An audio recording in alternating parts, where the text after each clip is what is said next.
Collapse File Number 8. Subject: Bernard Lawrence Madoff, elder statesman of Wall Street, one of the fathers of the Nasdaq.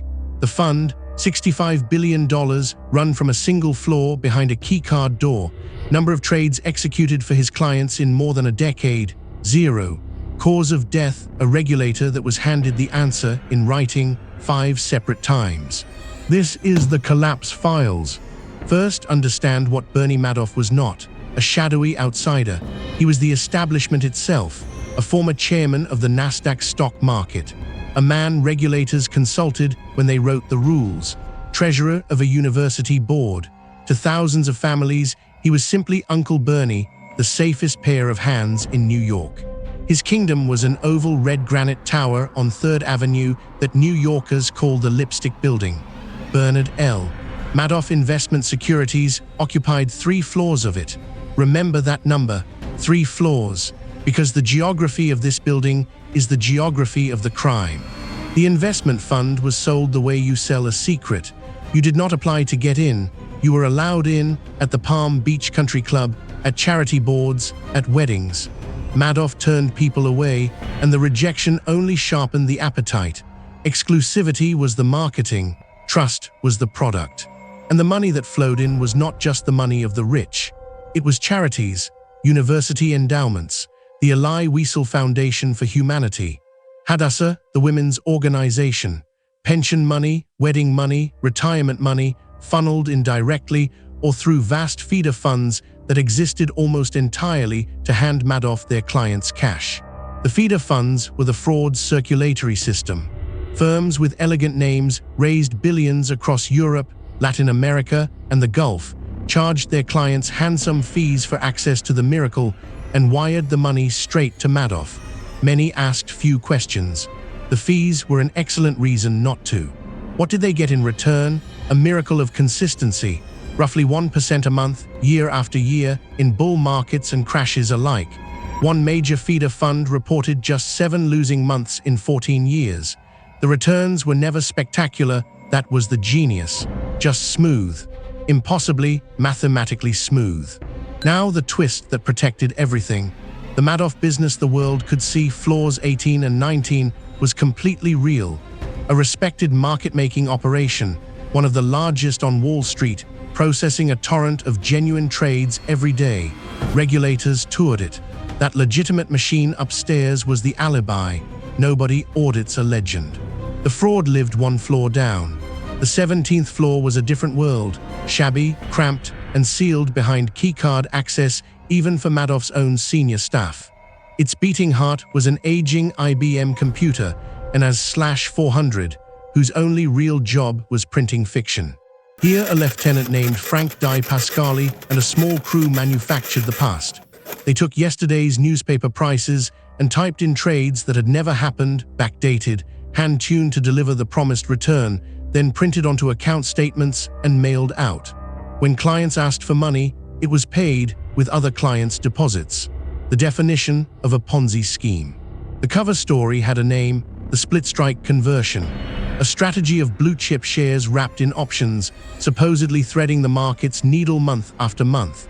It sounded sophisticated. It sounded proprietary. And to one quantitative analyst in Boston, ordered by his bosses to reverse engineer it, it sounded like something else entirely.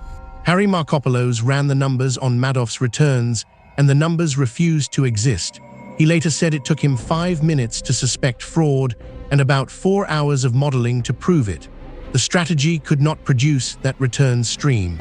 Worse, the options market wasn't big enough for Madoff to be doing what he claimed at his size. So in May of 2000, Markopolos wrote it down and handed it to the Securities and Exchange Commission. Submission 1, nothing happened. 2001, Submission 2, nothing. He kept modeling, kept gathering, kept writing, while billions more flowed onto the 17th floor. Which brings us to the exhibit, November 2005, Submission 3, and this time the title page does the shouting. Quote, "The world's largest hedge fund is a fraud." Inside, 29 numbered red flags laid out like a prosecution case, not a tip-off, a blueprint of the crime with the criminal's name on the cover.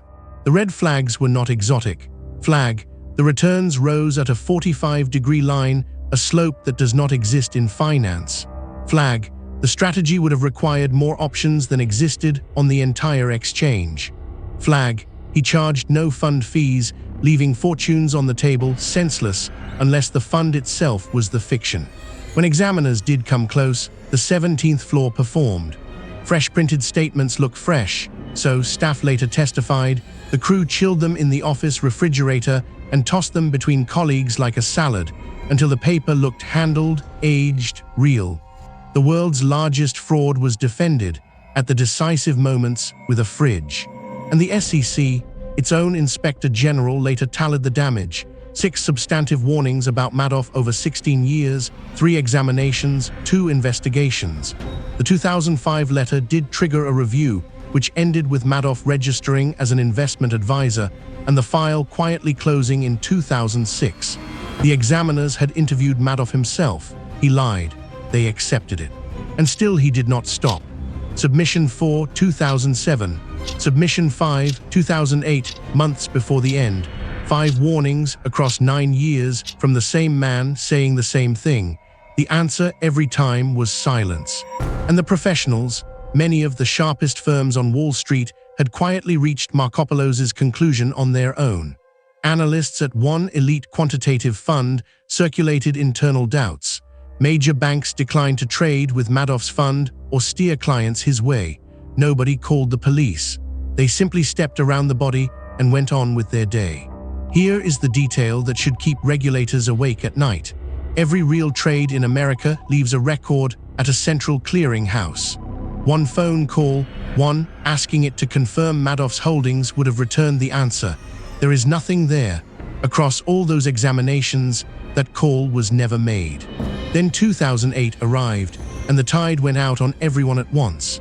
Panicked investors across a burning market needed their money back, and by early December, redemption requests at Madoff's fund had swelled to roughly $7 billion. The machine on the 17th floor had perhaps a few $100 million left.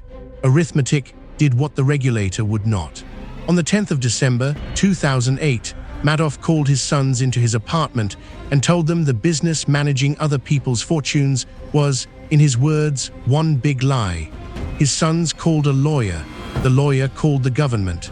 The empire had been turned in by its own family. At dawn the next day, FBI agents arrived at his door. The agent asked if there was an innocent explanation.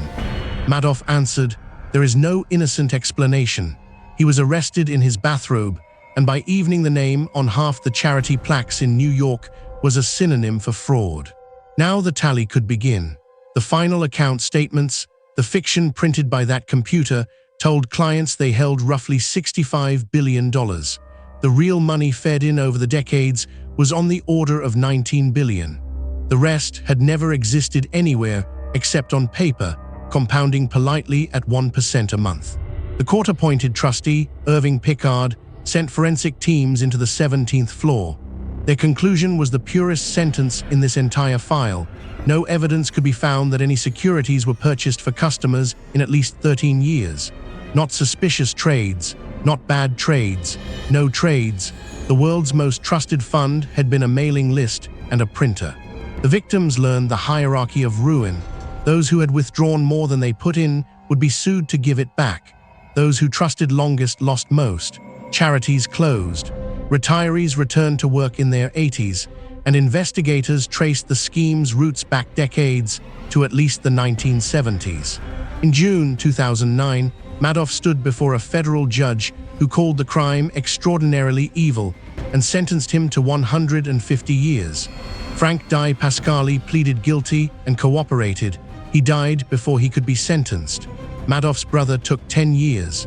The 17th floor was dismantled for evidence. Harry Markopolos finally got his audience before Congress, under oath before the cameras. He told them he had gift-trapped and delivered the largest Ponzi scheme in history to the SEC repeatedly and been ignored. The Commission's own Inspector General agreed with him in a 400-page confession of institutional failure. The clawbacks became their own epic. Picard pursued the winners, including a single estate, that of investor Jeffrey Picard, which returned $7.2 billion, among the largest forfeitures in American history. All told, more than $14 billion of the roughly $19 billion in lost principal has been recovered. As Ponzi wreckage goes, that is a miracle of salvage. The Madoff family did not survive the file. His son Mark took his own life on the second anniversary of the arrest, to the day. His son Andrew died of cancer, saying his father's crime had killed him slowly. And Bernie Madoff died in a federal prison hospital in April 2021, 12 years into his 150. $65 billion on paper, 19 billion real, 0 trades, 5 written warnings, 29 red flags, and 1 phone call that was never made. The largest Ponzi scheme in history was not hidden. It was delivered to the regulator's desk, in writing, with the title on the cover, and filed away. File number 8 is closed.